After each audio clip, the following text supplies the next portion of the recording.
morning. Welcome to our weekly mini. This is our Facebook Live. We're on episode 2, and we're really excited to have you here. Each week, we're going to deliver a bite-sized workshop on hot topics, and this workshop will be live on our main Facebook page, as well as our certified teachers group. We'll also have it recorded so you can reference it and all of our other previous topics on the AcroDance Resource Center. Be sure to let us know where you're from in the comments below. Today's topic is beginner handstands, and we have special guest teacher Miss Loren Dermody with us today. Loren has been with acrobatic art since its beginning, and she continues to share her creativity and years of experience towards the growth of new programs and the expansion of the syllabus. She is an acrobatic arts course conductor, examiner, head of research and development for the company, as well as being the current host for the Acrobatic Arts podcast. Miss Loren, you can take it away. Thank you so much, Mandy, and thank you for having me on today. Hi, everyone. Today, I will be discussing handstands for beginners. I will give you a few tips, maybe a few games to play, and of course, the progressions that lead up to a solid handstand. So there are 3 main areas that I will cover. 1, the preparation that you need for handstands. 2, handstands at the wall. And 3, handstands in the center. So I'll just start sharing my screen.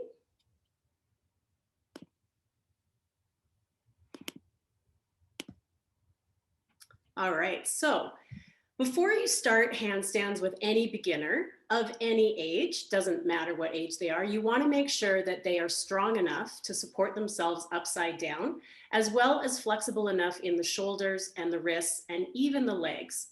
So these are a few skills that I use with my students: crab walk, bear walk, and seal walk. So you can have fun with these skills.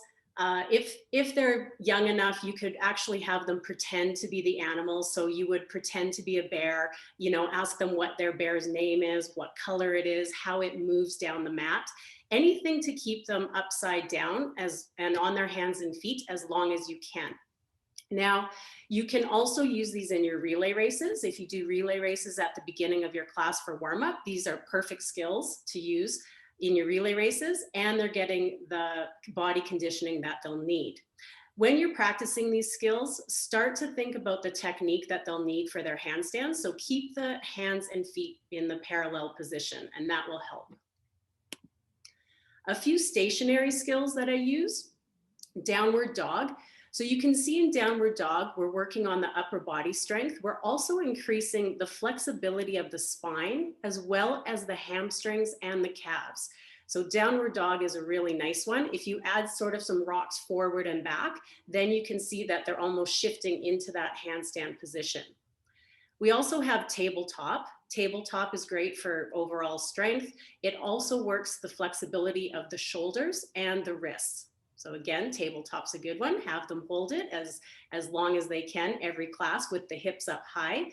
Obviously, if their hips are sagging or if they can't hold it, they probably aren't ready for a handstand. Plank. Plank is a wonderful position to work on for many things, not just handstands, but at Acrobatic Arts, we do have a saying: when in doubt, plank it out. So use your plank as much as possible, again with the correct technique of the shoulders in line with the wrists, and this nice straight body alignment from the heel to the top of the head. That will really start teaching them the correct alignment that you want them to eventually have in their handstand. Then we have hollow position. Hollow is maybe one of the most important skills that they will learn. And in my opinion, it's one of the toughest for them to do properly. So we want the arms super straight and squeezed tight to the ears. Their shoulders, their arms, their head will lift off the floor. Their legs are also straight and together, and they will also be lifted off the floor. So only the back part of the body is on the floor, and they have to engage their ribs and their core muscles to get that nice hollow position. But trust me, if you work to get a nice tight hollow and your students can actually understand and achieve a good hollow position, it'll be that much easier for you to get them to do a solid handstand. So now, how do you know when your students are ready to start going upside down? Well, they'll be able to do all these preparation skills very well. And then it gets exciting. Now we're going to go to the wall, and they get to go on maybe 3 parts of their body or maybe only 2 parts, their hands. So everyone's super excited at this stage. But remember, you want to start talking about the correct handstand technique right off the bat. So we talk about the fingers being spread nice and wide and engaged. You start to think of your hands like your feet. So we really want them to feel the floor and start to almost grip the floor. We call it spider fingers. They're the pad of the ball of the hand will be on the floor. So there's not as much weight on the heel, and their knuckles are up. And when I show you a video, you'll see a really good example of a dancer showing you spider fingers if you've never seen that before. The arms are again tight to the ears. The arms shouldn't be wider than shoulder distance apart, and that's something that beginners usually do. They have a wider base, so make sure they bring it in under their shoulders. This dancer that you see on the screen, maybe this is her first time upside down, so she might be a little scared. Maybe she doesn't have the flexibility to get her leg up higher, but eventually we do want her hips coming in line with her shoulders and her wrists, and we call that a nice stacked position. And also her head will be in line. Now, when you're teaching beginners, and if they're new to AcroDance or they're new to being upside down, I find generally they will look at their hands or the floor. So the head in line might be the last part of the puzzle for their strong handstand. Now I'm going to show you this video. We have a dancer doing it. This is from our preschool app. Put up, put down. So right there, you can see she's gripping the floor. She has that nice engagement of her hands, so you can keep your eye on that. Now she's going to take 1 foot up. And what we see is she's starting to twist her hips, and that's something we don't want to happen. We do want those hips staying square. Obviously, this dancer is fairly flexible, which is great for flexibility, but not for the handstands that we want to train. Let's see what she does on the other side. So this side, she almost pushes into a split. Again, wonderful for flexibility, but not what we want for the handstand. And she's also going to do an advanced version, which is foot up, foot up. And let's see how she does at foot up, foot up. So we can see it changed quite a bit. So now she's not using that flexibility. She does have her hips square. Her legs are together nice and tight. She is getting that stacked position, so the hips over the shoulders, over the wrists. Her arms could be a little straighter, depending on when I paused it, might be the cause of that. If your dancers are upside down and they have trouble getting their legs together, put a beanbag in between their legs or a little stuffed animal or even a scarf, something that they have to hold and that they can feel that they're squeezing their legs together tight. But it could be an indication that they need to go back to those preparation skills so that they have better body awareness when they're upside down. Now, this is a really nice pike handstand at the wall for a beginner. The only thing, if she could stay up longer and I was confident that she was strong enough, I would ask her to stretch her feet so that only the tops of her feet would be on the wall. But that, again, is a great one for a beginner. Now, you might say, well, they're going to get a little bored if all they do is foot up, foot down at the wall. But we also have a video showing many drills that you can do with your beginners. You don't just have to stay with the foot up, foot down, or even the foot up, foot up. And so now we have Colin, and he's going to show you his handstand progressions. And you'll see some of the ones that I mentioned, but you'll also see he squishes his stickers. So we put 2 stickers on the floor where his hands are supposed to be in the handstand. You'll see that he generally wants to keep them wide, which is natural for beginners, but we give him the stickers so he gets his hands shoulder distance apart.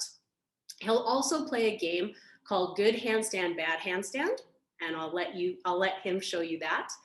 And then at the end, he does 2 drills on a stack of mats. And these 2 drills are actually great for even your intermediate dancers.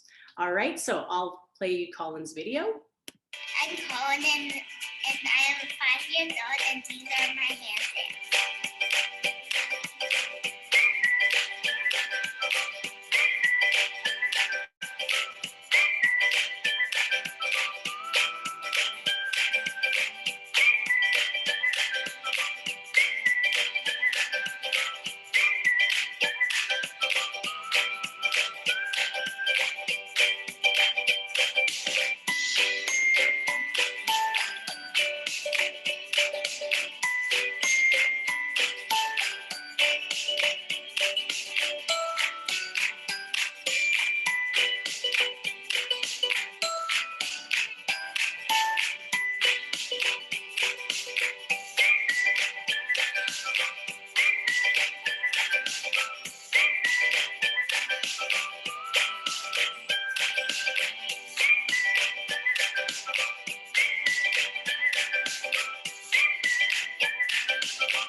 So those of us that do work with preschoolers, that's basically what we're working with.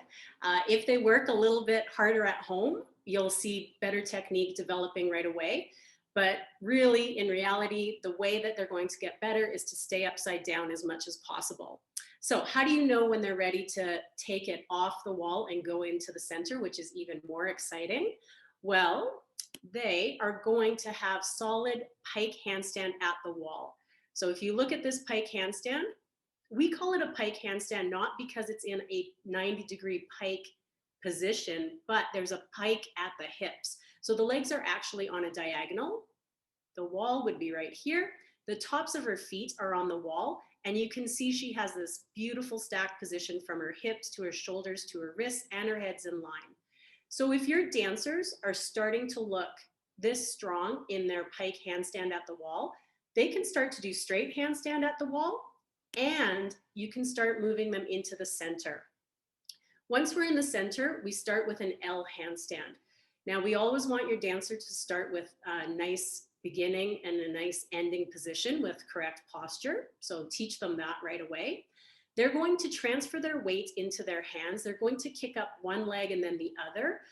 And it's very common for beginners to kick up. They might be able to kick up one leg and then the other, but then they land sort of on 2 feet. And again, that could be the flexibility, the lack of flexibility that's coming into play. So you would go back and work on some of those drills for flexibility so that they can land 1 foot at a time. Now for the L handstand, we do want these legs super straight. The head will be in line, and we want the correct technique of the stacked position. So if they really understood the stacked position at the wall, they should have no trouble bringing it on into the center. Now I'll show you a video. The video is of the girl that did the foot up, foot down example that I showed you. She was, remember, she was very flexible in the foot up, foot up. She was almost in a split.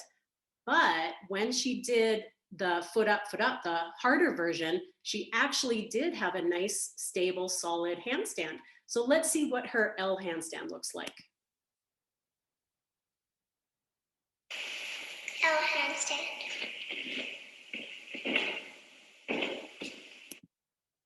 So she actually did a very good job of an L handstand. So when you have that flexibility combined with the strength, you can get wonderful skills. I'll play it one more time. And of course, you're going to do this on the right and the left sides with your dancers. L handstand.